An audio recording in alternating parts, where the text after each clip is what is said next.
showing in a very simple way the Valve offers a multitude of level detection sensors to meet application needs. So on this one demo, we have maybe 10 possibilities on here. We have several capacitives. We've got the high and low.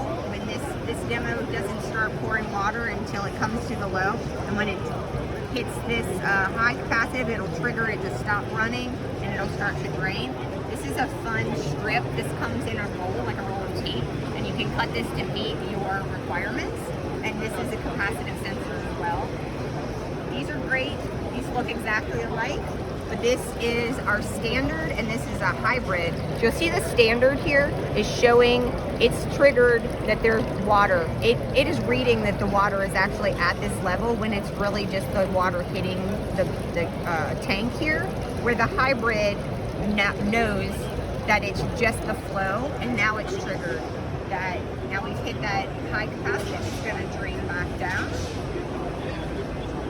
These over here, we've got hydrostatic pressure, we've got bulk levels, we've got Teflon. These all need to be in contact with we have water in this, but whatever your content is here that you are measuring, we really have a multitude of options to fit needs for you, whatever your application is. I did mention there's a ultrasonic here, there's a float in here.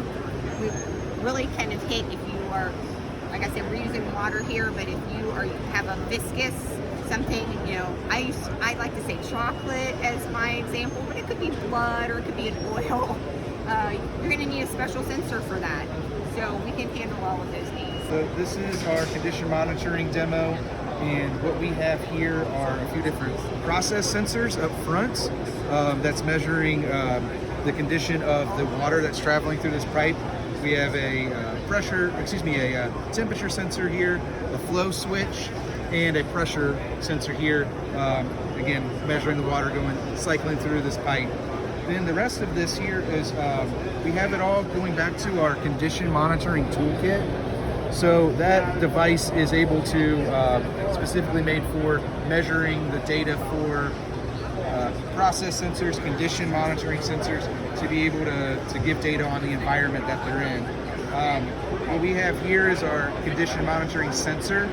This is our condition monitoring sensor 2, which on top of giving vibration levels and temperature levels, it gives humidity and ambient pressure of the environment. And the idea is, here we have a motor with a broken fan blade, and so if that was the case, that motor, that fan, would be causing extra vibration.